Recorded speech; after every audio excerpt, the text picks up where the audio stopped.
কয়েকটা কাজ আমি বলি। প্রথম কাজ হচ্ছে নিয়াত করতে হবে যে এই রমাজানটাতে আমি আমার সমস্ত গুনাহ মাফ করানোর চেষ্টা করব। কারণ নবী সাল্লাল্লাহু আলাইহি ওয়াসাল্লাম বলেছেন সেই ব্যক্তির জন্য ধ্বংস যে ব্যক্তি রমজান মাসকে পেয়েছে কিন্তু তার গুনাহ মাফ করাতে পারেনি। কে জানে এটা আমাদের শেষ রমাদান হতে পারে? আল্লাহ না করুক। আমরা দোয়া করি আল্লাহ পাক আমাদেরকে বেশি বেশি রমাদান দান করুক, বেশি বেশি লাইলাতুল কদর দান করুক। প্রথম শুরু হচ্ছে আপনি মাসের বাজার আগে করে ফেলবেন। আমি একটু প্র্যাকটিক্যাল কথা বলবো আর কি। আপনি রমাদান মাসের বাজার এই শাবান মাসে করে ফেলার চেষ্টা করেন, পারলে ঈদের শপিংটাও করে ফেলার চেষ্টা করেন। রমজান মাসে বেশি বাইরে যাবেন এবং টাকা পয়সা নিয়ে গিয়ে স্ত্রী সন্তানের হাতে দিয়ে দিবেন না, যাও বাইরে গিয়ে মার্কেটিং করে আসো। এই ভুলটা করতে যান, নিজে পরিবেশ নষ্ট করবে, রোজার যে আধ্যাত্মিকতা নষ্ট হবে, আরও হাজারটা যুবকের চোখের জেনা করা প্রয়োজন নাই।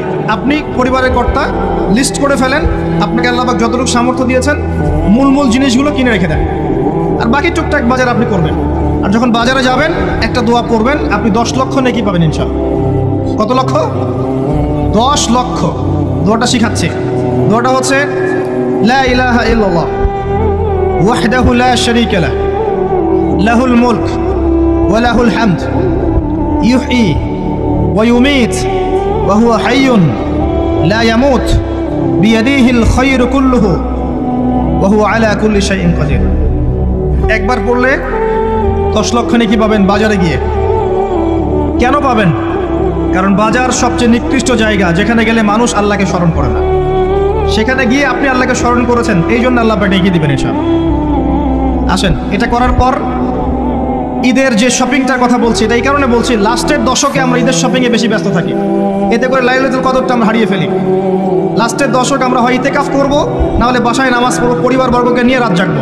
পারা যাবে ইনশাআল্লাহ? তারাবির নামাজ তো পড়বো ইনশাআল্লাহ জামাতে। এবং আপনি 20 পড়েন আর 8 পড়েন, আপনি নামাজের কোয়ালিটিটাকে ভালো করার চেষ্টা করেন, নামাজের কোয়ালিটিটাকে বেস্ট করেন।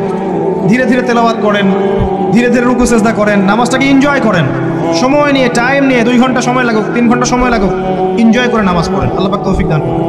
এরপর শেষ রাতে আবার ওঠেন, পরিবারবর্গকে নিয়ে নামাজে দাঁড়ান, একসাথে জামাত করে নামাজ পড়েন, পরিবারে নফল নামাজ পড়েন, বাসায় বরকত হবে ইনশাআল্লাহ।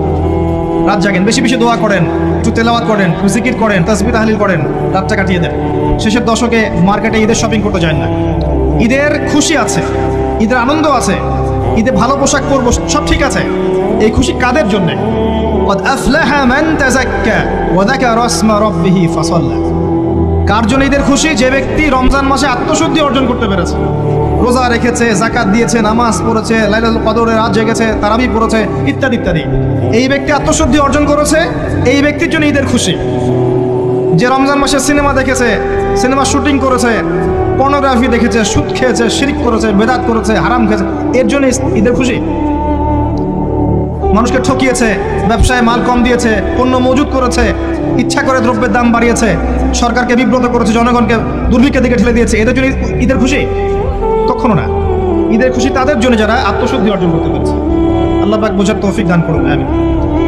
এটা প্রথম টিপস দিলাম আপনাকে। এবার আসেন, আপনি রমাদানে প্ল্যান করবেন যে আপনার জীবনে বড় বড় পাপগুলো কি কি হয়েছে। এই পাপগুলো যদি মানুষের সাথে জড়িত হয়ে থাকে, আপনি মানুষের সাথে গিয়ে গিয়ে ক্ষমা নিয়ে নেবেন। কারো টাকা নিয়েছেন, দেন নাই, দিয়ে দিবেন। কারো সম্পত্তি পায়, দেন নাই, দিয়ে দিবেন। কারো হকটা নষ্ট করেছেন, গালি দিয়েছেন, গীবত করেছেন বা তহমত দিয়েছেন, অপমান করে ইত্যাদি, ক্ষমা চেয়ে নেবেন। রমাদান মাসে মানুষের হকটা দিয়ে দেন। আল্লাহর কাছে জড়িত যে পাপগুলো আছে, এটার জন্য ইস্তেগফার যথেষ্ট। খালি যদি বলেন আস্তাগফিরুল্লাহাল্লাযী লা ইলাহা ইল্লা হুয়াল হাইয়ুল কাইয়্যুম ওয়া আতুবু ইলাইহি, 1 সেকেন্ডের মধ্যে আল্লাহ পাক আপনার সমস্ত পাপকে নেকি দিয়ে পরিবর্তন করে দিবেন সব। এবার প্র্যাকটিক্যালি যাবেন, সেহরি করবেন। সাহরির মধ্যে বারাকা আছে, সাহরি না করে রোজা রাখাটা উচিত না। সাহরির মধ্যে বারাকা আছে। একটা খেজুর হোক, 1 গ্লাস পানি হোক, আপনি সাহরি করবেন, এর মধ্যে বারাকা আছে। এবং সাহরির সময় এমনভাবে খাবেন না যে এটা আপনার জীবনের শেষ খাওয়া। কথা বুঝতে পারছেন? এত বেশি আইটেম করতে যায় না, এত বেশি ভোগবিলাসী হয়ে গেলে রোজার আধ্যাত্মিকতা থাকবে না। সেহরিতে অল্প খান, যদি খেতে হয় পেটের 3 ভাগের 1 ভাগ খান, 1 ভাগ ফাঁকা রাখেন, 1 ভাগ আপনি পানি দিয়ে পূর্ণ করেন। এখনকার কিছু তথাকথিত আশেকের রসুলের মতো হতে যায় না, যাদের ভুঁড়ির জ্বালায় চেয়ারে বসতে পারে না, এই কাজ করতে যায়। এটা মুসলিমদের শোভা পায় না। আমরা পরিশ্রমী জাতি, কর্মঠ জাতি, আমাদের এইসব স্বভাব হয় না। এটাও শেষ জামানার হাদিসে আছে। কি নাই আসলে, শেষ জামানায় এক শ্রেণীর মানুষ বের হবে যারা হবে সাকিল, একদম বুড়িওয়ালা, ঠেস দিয়ে বসে থাকবে আরাম করে, এবং বলবে যে কোরআনে যা আছে আমি তাই মানি, হাদিসটা আমি মানি না, ইত্যাদি। আসেন, সাহরির পরে রোজা রেখেছেন, 5 ওয়াক্ত নামাজ জামাতে পড়ার চেষ্টা করেন। খুব সিম্পল জিনিস, খুব বেশি কিছু দরকার নেই আমাদের। 5 ওয়াক্ত নামাজ আপনি জামাতে পড়ার চেষ্টা করেন। বাসা থেকে ওযু করে বের হবেন, প্রত্যেক পদক্ষেপ হাঁটবেন, আপনার একটা স্টেপে একটা করে গুনাহ মাফ হবে, একটা নেকি লেখা হবে, মর্যাদা বাড়িয়ে দেওয়া হবে। একে 10 দিয়ে গুণ করা হবে, রমজান মাসে আরো 70 দিয়ে গুণ করা হবে ইনশাআল্লাহ। ফজরের নামাজটা জামাতে পড়লেন, নামাজটা জামাতে পড়ার পর আপনি বসে থাকবেন, কিছু সময় জিকির আজগার তাসবিহ তাহলিল করবেন, পারলে 1 পারা করে কোরআন তেলাওয়াত করবেন। রমাদান মাসে প্রত্যেক দিন 1 পারা করে কোরআন তেলাওয়াত করার চেষ্টা করবেন। 30 দিন 30 পারা, রমাদানে অ্যাটলিস্ট একটা খতম করা যাবে, অ্যাটলিস্ট একটা খতম চেষ্টা করা যায় না ইনশাআল্লাহ। ফজরের নামাজ হয়ে গেছে, আপনি কোরআন তেলাওয়াত করেন, 1 পারা পড়তে সময় লাগবে আধা ঘন্টা, 40 মিনিট, কারো 1 ঘন্টা। এরপর সূর্য উঠে যাবে, উঠে গেলে পরে আপনি 2 রাকাত ইশরাকের নামাজ পড়বেন, নামাজটা পড়ে বাসায় যাবেন। আল্লাহ নবী বলছেন সাল্লাল্লাহু আলাইহি ওয়াসাল্লাম, আপনার আমল নামায় একটা কবুল হজ, একটা কবুল ওমরার নেকি লেখা হবে ইনশাআল্লাহ। এবার রেস্ট করেন, বাসায় গিয়ে রেস্ট করেন। যখন ঘুমাবেন তখন ঘুমের সুন্নাহগুলো আদায় করেন, সূরা ফালাক নাস ইখলাস পড়েন, ফু দেন, দিয়ে গা মাসাহ করেন, আয়াতুল কুরসি পড়ে ঘুমান, ঘুমের দোয়া পড়ে ঘুমান, ঘুমটাও নেকি হবে ইনশাআল্লাহ। এরপর হয়তো আপনি কাজে যাবেন, চাকরিতে যাবেন, বা ব্যবসায় যাবেন, বা আপনি শিক্ষাক্ষেত্রে যাবেন, ইত্যাদি ইত্যাদি। যে ক্ষেত্রেই যান না কেন আপনি মনে রাখবেন আপনি রোজাদার। যে ক্ষেত্রেই যান আপনি মনে রাখবেন আপনি রোজাদার। আমি কারোর সাথে এখন ঝগড়া করতে পারবো না, কারোর সাথে এখন মারামারি করতে পারবো না, আমি কারো গীবত করতে পারবো না, আমি মিথ্যা বলতে পারবো না, আমি মাপে কম দিতে পারবো না, আমি জনগণকে ঠকাতে পারবো না, আমি রোজাদার। এটা মনে রাখবেন। এটা মনে রাখলে পরে দেখবেন ইনশাআল্লাহ তাআলা আপনি আল্লাহকে পাচ্ছেন, আল্লাহর মারিফত পাচ্ছেন। খাচ্ছি না আল্লাহর ভয় না, পানি পান করছি না, স্ত্রী সহবাস করছি না, কার ভয়ে? আল্লাহর ভয় না। এত কঠিন কাজ করার পরেও রোজার নেকি পাওয়া যাবে না যদি রোজা রাখা অবস্থায় আমি মিথ্যা বলি, মাপে কম দেই, গীবত করি, সুদ খাই, জেনা করি, ইত্যাদি। নবী সাল্লাল্লাহু আলাইহি ওয়াসাল্লাম বলেছেন সেই ব্যক্তির পানাহার ছেড়ে দেয় আল্লাহর কিচ্ছু যায় আসে না, যে ব্যক্তি রোজা রেখে অশ্লীল কাজ করেছে। মা বোনদেরকেও বলবো, রোজা রেখে যদি বেপরদায় চলেন রোজার কোনো দাম নাই। রোজা রেখেও যদি এমন কাপড় পরে চলেন যেই কাপড় পরা না পরে একই কথা, ঢাকা শহরের ফ্যামিলিস্ট মেয়েদের মতো জিন্স আর গেঞ্জি পরে ঘোরেন, রোজা রাখা না রাখা পরে একই কথা। এটা রোজা হয়নি, উপবাস হয়েছে, উপবাস। ইকোনমিক সেশন আমরা যারা আছি, আমরা যদি রোজা রেখেও সুদ খাই, আমার রোজা রাখা না রাখা আল্লাহর কিচ্ছু যায় আসে না। আমরা ধর্মীয় ক্ষেত্রে যারা আছি, জানা অনুযায়ী আমল যদি না করি, দিনকে দুনিয়ার স্বার্থে ব্যবহার করি, আমাদের রোজা রাখা না রাখায় কিছু যায় আসে না। আমরা যদি মিথ্যা বলি, অন্যের গীবত করি, অশ্লীল কাজ করি, গার্লফ্রেন্ডের সাথে সময় কাটাই, ওর সাথে কফি খেতে যাই, ডেটিং করতে যাই, এই যে ফেসবুকের মাধ্যমে চ্যাটিংয়ে প্রেম করি, ইউটিউবে অশ্লীল ভিডিও দেখি, পর্নোগ্রাফি দেখি, ইত্যাদি ইত্যাদি, এইসব রোজা রাখা না রাখা আল্লাহর কিচ্ছু যায় আসে না।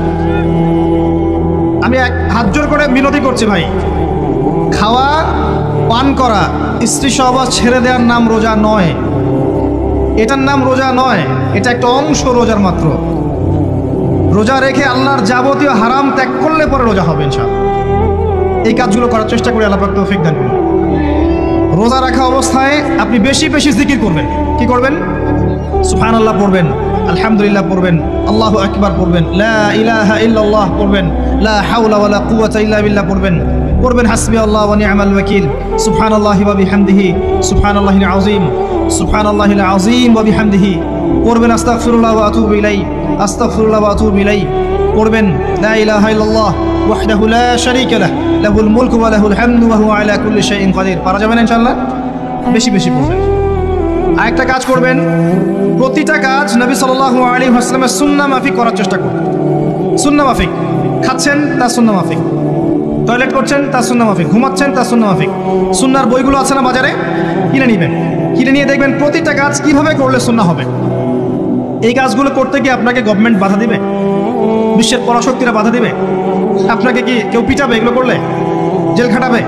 এগুলো আমাদের ব্যক্তি স্বার্থের ব্যাপার, ইচ্ছা করলেই করা যায়। এই ইচ্ছাটা আল্লাহ পাক আমাদের অন্তর জাগ্রত করুন, আমিন। একটা কাজের কথা বলবো, নর্মালি আমরা ফরজগুলোতে বেশি ফোকাস করি, ফরজ ওয়াজিবে। রমজান মাসের সুন্নত মোস্তাহাবেও ফোকাস করতে হবে। রমাদানে একটা নফল আপনাকে ফরজের নেকি দিয়ে দিবে ইনশাআল্লাহ। রমাদান একটা সুন্নাহ, আপনাকে ফরজের নেকি দিবে ইনশাআল্লাহ। তো রমজান মাসে শুধু ফরজ নয়, একটু সুন্নাহ সালাতগুলো, নফল সালাতগুলো একটু বেশি বেশি পড়ার চেষ্টা করি। আল্লাহ পাক তৌফিক দেন। স্পেশালি একটা কাজ করার চেষ্টা করতে পারি, অজু যখন ভেঙে যায়, টয়লেট করলেন অজু ভেঙে গেল, সাথে সাথে হালকা করে অজু করে ফেলার চেষ্টা করেন, সবসময় পবিত্র থাকার চেষ্টা করেন। বেলাল আল হাবাশি নাম শুনেছেন? রাদিয়াল্লাহু আনহু। নবী সাল্লাল্লাহু আলাইহি ওয়াসাল্লাম বলছেন, আমি যখনই জান্নাতে গিয়েছি বেলাল তোমার পায়ের শব্দ শুনেছি। সুবহানাল্লাহ। যেই বেলালকে উত্তপ্ত মরুভূমিতে শুয়ে নির্যাতন করা হচ্ছে, সেই বেলাল বলছেন আহাদুন আহাদ। সেই বেলাল রাদিয়াল্লাহু আনহুর নামে শানে সূরা নাজিল হচ্ছে কুল হুয়াল্লাহু আহাদ। ওই বেলাল রাদিয়াল্লাহু আনহুকে নবী সাল্লাল্লাহু আলাইহি ওয়াসাল্লাম বলছেন, যখনই জান্নাতে যাই তোমার পায়ের আওয়াজ শুনি, তুমি কি এমন আমল করো যার কারণে এই মর্যাদা তোমার? বেলাল রাদিয়াল্লাহু আনহু বলছেন, আমি তো স্পেশাল তেমন কোনো আমল করি না, আপনারা যা করেন আমিও তাই করি, তবে আমার যখনই ওযু ভেঙে যায় আমি ওযু করি, আর আমি ওই ওযু দিয়ে 2 রাকাত নামাজ পড়ি। এটাকে তাহিয়াতুল ওযুর নামাজ বলে। রমজান মাসে করার চেষ্টা করি, আল্লাহ পাক তৌফিক দান করুন। আমরা অনেকে মসজিদে যাই, ধাপ করে বসে পড়ি, করি না কাজটা? মসজিদে গিয়েছি, ধাপ করে বসে পড়ি। মসজিদে গিয়ে 2 রাকাত নামাজ পড়ে বসা সুন্নত। মিনিমাম 2 রাকাত নামাজ পড়ে বসলে আপনি তাহিয়াতুল মসজিদে নেকি অর্জন করলেন, মসজিদের হকটা আদায় করলেন। ওই জায়গা আপনার জন্য সেজদার সাক্ষী থাকলো, কিয়ামতের মাঠে আপনার পক্ষে সাক্ষী দিবেন। এই সুন্নাহগুলো আমরা চর্চা করার চেষ্টা করি রমজান মাসে দাড়িটা ছেড়ে দেন। এটা একমাত্র ভিজিবল সুন্নাত, দৃশ্যমান সুন্নাত, যেটা আপনার সাথে কবরে যাবে। যখন কাফন দেয়া হবে তখন দেখা যাবে না আমার সাথে আর কোন কোন সুন্নাহ আছে, এই একটা সুন্নতই দেখা যাবে আমার সাথে কবরে যাচ্ছে। কথা কি বুঝতে পারছেন? আর এটাকে আমরা এখন যত পারি মেয়ে হওয়ার চেষ্টা করছি। নবীজি বলেছিলেন সে জামানায় ছেলেরা মেয়েদের পোশাক পরবে আর মেয়েরা ছেলেদের পোশাক পরবে। দেখবেন মেয়েরা এখন ফর্মাল পোশাক পরছে, জিন্সের গেঞ্জি পরে ঘুরছে, আর ছেলেরা ক্লিন শেভড। ছেলেরা মেয়েদের মতো গাল বানাচ্ছে। আর কোন সাইনের জন্য অপেক্ষা করছেন? নবীজি বলেছিলেন উঁচু উঁচু বিল্ডিং নির্মাণের প্রতিযোগিতা করা হবে। একবার এয়ারে ঢাকার কাছাকাছি আসবেন, এয়ারে তো সফর করেছেন আপনারা অনেকেই। যখন এয়ার ফ্লাই করে, টেক অফ করে বা ল্যান্ড করে, যখন ঢাকার কাছাকাছি, তখন উপর থেকে আপনি ঢাকাকে দেখবেন। কেন বলেছি this is the city of Akhiruzzaman? কেন বলেছি? নবীজি বলেছেন কিয়ামতের 2টা মেজর সাইন, 2টার মধ্যে একটা হচ্ছে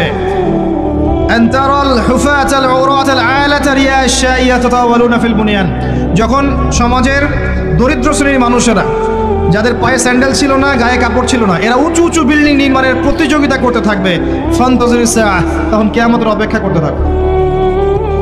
আজকে থেকে 100 বছর আগে ছিল এগুলা? 200 বছর আগে ছিল? সুবহানাল্লাহ। আর কোন সাইনের জন্য অপেক্ষা করছেন? তিনি বলেছেন শেষ জামানায় women will dressed but still they will be necked.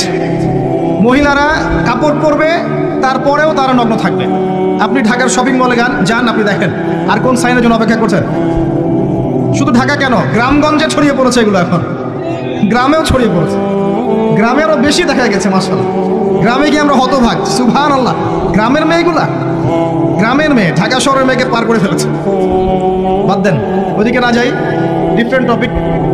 আমরা রমাদান মাসের সুন্নাহগুলো আমল করার চেষ্টা করি। তাহিয়াতুল মসজিদ আমল করার চেষ্টা করেন, তাহিয়াতুল ওযু আমল করার চেষ্টা করেন, বেশি বেশি জিকির করেন। এবার আসেন রমাদানে জাকাত হিসাব করবেন। জাকাত, আপনার জাকাত হিসাব করেন, কত টাকা জাকাত এসেছে। জাকাতের হিসাব জানেন তো? হ্যাঁ, 7.5 ভরি স্বর্ণ, রৌপ্য কত? 52.5 তোলা। আপনার এই চাষাবাদের ওসর আসে, ব্যবসায়িক পণ্য থাকলে, সঞ্চিত সম্পদ থাকলে সব কিছু হিসাব করে মুফতি সাহেব আছেন, কওমি মাদ্রাসার আলেমদের কাছে যাবেন, জাকাতের ক্যালকুলেশন করে নেবেন যে আমার এত টাকা জাকাত এসেছে। এভাবে জাকাতটা রমজান মাসে দিয়ে দেওয়ার চেষ্টা করেন। জাকাত যদি আমরা না দেই, একটা শাস্তি শুনে রাখেন, আল্লাহ পাক এই সম্পদগুলোকে একত্রিত করে গলাবেন, গলিয়ে কপালে, গালে আর যে পিঠে লেপটে দিবেন, পরে নাউজুবিল্লাহ। এবং এটা একটা সাপের আকৃতি ধারণ করবে। সাপ গলায় পেঁচানো থাকবে, কপালে দংশন করতে থাকবে, বলবে আমি তোমার মাল সাত ভোগ কর, আমি তোমার মাল সাত ভোগ কর। কবর এটা হবে, আমরা চোখে না দেখলে ওটা সত্য। নবীজি দেখে এসেছে মেরাজের রাতে এগুলো। এরপরে জাকাতের একটা সুবিধা আছে, এটা আমরা বুঝাতে পারি না। জাকাত ইসলামিক ইকোনমিক্সের বেইস। জাকাত ধনীর সম্পদে গরিবের হক। যে গরিবের কাছে টাকা পয়সা নাই, আপনার টাকা ওর হাতে চলে যাবে, ও খেয়ে পরে বাঁচতে পারবে, এটাই জাকাত। বুঝতে পারছি? জাকাতটা না দেন ও আস্তে আস্তে আস্তে আস্তে আরও দরিদ্র হতে থাকবে। এর উপর আবার সুদ আছে, আবার পেপার মানিও আছে। জাকাতগুলো দিয়ে দেন, আল্লাহর ওয়াস্তে জাকাত দিয়ে দেন। অনেক মুসলিম আছে আমরা নামাজ পড়ে জাকাত দেই না, অনেক মুসলিম আছে জাকাত দেয় না, নামাজ পড়ে। জাকাত অস্বীকারীদের বিরুদ্ধে আবু বকর সিদ্দিক রাদিয়াল্লাহু আনহু যুদ্ধ করেছিলেন, এজ এ আমির, রাষ্ট্রের পক্ষ থেকে যুদ্ধ করেছিলেন। আল্লাহ পাক আমাদেরকে জাকাত আদায় করার তৌফিক দান করুন। ফসল থাকলে ফসল এর ওসর আসবে, ওসর এটা দিয়ে দিবেন। সেচের পানিতে হলে এক হিসাব, আর আপনার বৃষ্টির পানিতে হলে এক হিসাব। রমজান মাসে বেশি বেশি দান সাদাকা করবেন, বেশি বেশি মানুষকে দান সাদাকা করেন। পণ্যের দাম কমিয়ে দেন, মানুষকে সাদাকা করেন। প্রত্যেকটা দিন 10 টাকা 20 টাকা 100 টাকা সাদাকা করতে চেষ্টা করেন। এক একটা সাদাকা 70 গুণ বেড়ে যাবে ইনশাআল্লাহ। আমি আরেকটা নাসিহা করবো, রমজান মাসে বেশি থেকে বেশি মানুষকে খাওয়ান, বেশি বেশি খাওয়ান, ইফতার করান। আমি বলি মসজিদগুলোতে প্রত্যেক দিন আসর থেকে মাগরিব পর্যন্ত দিনের কথাবার্তা আলোচনা করেন, তালিম করেন। আপনাদের কাছে বই আছে, মুনতাকা হাদিস আছে, ফয়জুল কালাম বই আছে, রিয়াদুস সালেহিন বই আছে, মেশকাত আছে, আলেম আছেন, ইমাম সাহেব আছেন। একটা বিশেষ বিষয় নিয়ে আলোচনা শুরু করেন, মাগরিব পর্যন্ত আলোচনা চলবে, সবাই মিলে ইফতার করেন। একটা ইসলামিক পরিবেশ গড়ে তুলেন, মানুষকে ইফতার করেন, বেশি বেশি ইফতার করেন।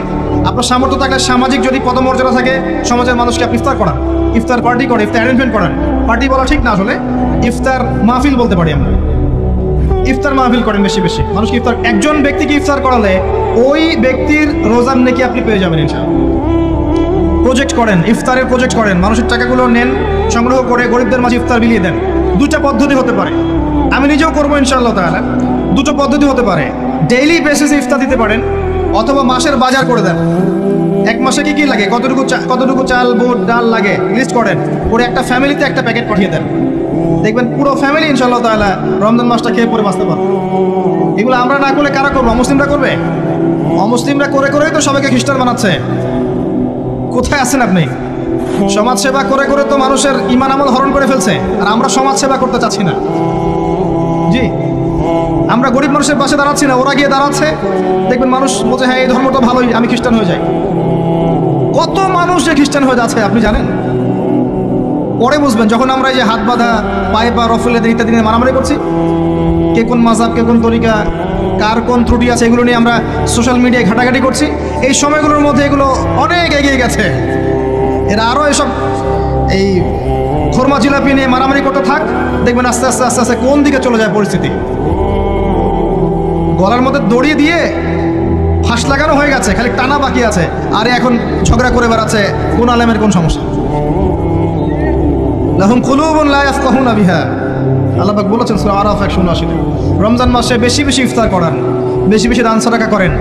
আর একটা কাজ বলে আমি শেষ করছি, রমজান মাসে পরিবারকে সময় দেন, পরিবারকে সময় দেন। পরিবারের হক আছে আমাদের উপরে। স্ত্রীকে সময় দেন, স্বামীকে সময় দেন, একসাথে ইফতার বানান। একটা পরিবেশ, একটা আনন্দ, একটা উৎসবের আমেজ যেন বিরাজ করে। ছোট ছোট বাচ্চাদেরকে রোজা রাখতে উৎসাহিত করেন, সবাই একসাথে বসে একটা বড় প্লেটে ইফতার করেন। বাচ্চারা যখন বড় হবে তখন বলবে ছোটবেলায় আমরা বাবা মার সাথে এভাবে ইফতার করেছি, সংস্কৃতি লালন করেছি। পারিবারিক হৃদ্যতায় চলে আসেন, প্রতিবেশীকে ইফতার পাঠান, প্রতিবেশীকে ইফতার হাদিয়া দেন, মসজিদে একসাথে ইফতার করেন। তারপর রাতের বেলা তাহাজ্জুদে দাঁড়ান, তারাবিতে দাঁড়ান, তারাবি নামাজে ধীর স্থিরভাবে কেরাত করেন। ইমাম যাকে নিযুক্ত করবেন তাকে সুললিত কণ্ঠে কোরআন তেলাওয়াত করতে বলবেন, ধীর স্থিরভাবে, তাকে প্রেশার দিবেন না। তার দায়িত্ব নিয়ে নেন। ইমাম হাফেজদের পুরো মাসের দায়িত্ব নেন, তার পরিবারের দায়িত্ব নেন। একটা সম্মানজনক হাদিয়ার ব্যবস্থা করে দিবেন, যাতে করে তারা নিশ্চিন্তে থাকে পুরো মাস, তাকে অন্যদিকে ফোকাস করতে না হয়। অন্য কান্ট্রিতে যখন কোনো সায়েন্টিস্ট থাকে, তার পরিবারের দায়িত্ব পুরো রাষ্ট্র নিয়ে নেয়, সে ঠান্ডা মাথায় গেলে গবেষণা করবে। একই প্রসেস, আপনি আলেম ওলামা ইমাম হাফেজদের দায়িত্ব নিয়ে নেন, তার পরিবারের দায়িত্ব নিয়ে নেন। হুজুর আপনি আপনার কাজ করেন, আমরা আপনার পরিবার দেখছি। তাকে আপনি কোরআন তেলাওয়াত করতে দেন, কোরআন হিফজ করবে, মানুষকে কোরআন শেখাবে, তারাবির নামাজ পড়বে, ইমামতি করবে, মানুষকে দার্স দিবে, খুতবা দিবে। আসেন যে মেজর পয়েন্টটা বাকি আছে সেটা বলি। তার আগে এটাও বলি যে ইফতার করার সময় বেশি খাবেন না। যদি আপনি বেশি খান তাহলে আপনি তারাবির নামাজে দাঁড়াতে পারবেন। আর একটা মেজর কথা, এটা লাস্ট পয়েন্ট, সেটা হচ্ছে এই মাসে কি নাজিল হয়েছে ভাই, কোন কারণে এই মাসটা সম্মানিত। এই মাসে আল্লাহর কিতাবকে সময় দিতে হবে, এই কিতাবকে সময় দিতে হবে। আল্লাহ রাব্বুল আলামিন বলেছেন এই কিতাবের মধ্যে সবকিছু সমাধান আছে। আল্লাহ পাক বলেছেন এই কিতাবে কোনো সন্দেহ নাই। আল্লাহ পাক বলেছেন এই কিতাব আমাদের জন্য সুসংবাদ এবং শেফা, আরোগ্য, রহমা। এখন একটু বসেন, একটু সময় নেন। এই কিতাব প্রথমত আপনাকে তিলাওয়াত করা শিখতে হবে। রমজান মাস আসার আগেই আপনি তিলাওয়াত করা শিখে ফেলেন। যদি না জানেন, রমজান মাসে পুরো 1 মাস তাজবিদ শিখবেন স্থানীয় ইমামের কাছে। পারবেন না? 1 মাসের মধ্যে কোরআন তেলাওয়াত শেখা সম্ভব, 1 মাসে শেখা সম্ভব। বলছিলাম রমাদান মাস এবং লাইলাতুল কদরকে সম্মানিত করা হয়েছে একটা কারণেই, কারণ এই মাসে এই রাতে আল কোরআন নাজিল করা হয়েছে। এটাই কারণ। কোরআন কখন নাজিল হলো? যখন সমাজে সুদ আছে, মদ আছে, জেনা আছে, ব্যভিচার আছে, শিরক আছে, এরকম সমাজে প্রথম কি নাজিল হলো? পড়ো। প্রথমে নাজিল হয়নি শিরক করো না, প্রথমে নাজিল হয়নি যে সুদ খেও না, প্রথম আয়াত এটা ছিল না জেনা করো না, প্রথম আয়াত এটাও ছিল না মূর্তি পূজা করো না। হ্যাঁ, প্রথম আয়াত কি? ইকরা, পড়ুন। আল্লাহ পাক বোঝাতে চাচ্ছেন সমাজের জাহিলিয়াতকে দূর করতে হলে লেখাপড়ার কোনো বিকল্প নাই, এবং সেই পড়াশোনাটা হতে হবে আল্লাহর ওহির আলোকে। যে ওহিটা আল্লাহ পাক নাজিল করেছেন এর বেসিসে আপনাকে পড়াশোনা করতে হবে। এই জ্ঞানটা দিয়ে আপনি সমাজ সংস্কার করতে পারবেন ইনশাআল্লাহ তাআলা। এর সাথে উপকারী জ্ঞানগুলো কি নিব না? অবশ্যই নিব। ওহির জ্ঞানের সাথে, কোরআন সুন্নাহর জ্ঞানের সাথে আমি ইতিহাসের জ্ঞান নিব, আমি পলিটিক্যাল সায়েন্সের জ্ঞান নিব, আমি দর্শনের জ্ঞান নিব, জিও পলিটিক্সের জ্ঞান নিব, প্রয়োজন আমি সায়েন্সের জ্ঞান নিব, আমি কমার্সের জ্ঞান নিব, আর্টসের জ্ঞান নিব, মেডিকেল সায়েন্স পড়বো, ইঞ্জিনিয়ারিং পড়বো, সবই পড়বো। কিন্তু বেসিকটা কি হবে? কোরআন, সুন্নাহ, ইসলাম। এরপর আপনি ডাক্তার হন, ইঞ্জিনিয়ার হন, পলিটিশিয়ান হন, সামাজিক নেতা হন, প্রশাসনের ক্যাডার হন, আপনার জন্য মোবারকবাদ। আপনি যেখানেই যাবেন সেখানেই বরকত ছড়াবেন ইনশাআল্লাহ। যে পলিটিশিয়ানের ভিতরে তাকওয়া আছে তার দ্বারা দুর্নীতি সম্ভব না। যে প্রশাসনের কর্মকর্তার ভিতরে তাকওয়া আছে সে ঘুষ নিতে পারবে না, দুর্নীতি করতে পারবে না। যে আলেমের ভিতরে তাকওয়া আছে সে দিনকে দুনিয়ার বিনিময়ে বিক্রি করবে না। যে ডক্টরের ভিতরে তাকওয়া আছে সে ডাক্তার হবে, কসাই হবে না। যে ইঞ্জিনিয়ারের ভিতরে তাকওয়া আছে সে দেখবেন সত্যিকারের প্রকৌশলী হবে, সে কিন্তু চোর হবে না। ভিতরটা চেঞ্জ করতে হবে, ভিতরটা। এর নাম তাকওয়া। ভিতরটা চেঞ্জ করবে একটা জিনিস, আল্লাহর ওহী, কোরআন এবং সুন্নাহ, ইসলাম। এটা আপনার ভিতরকে পরিবর্তন করবে।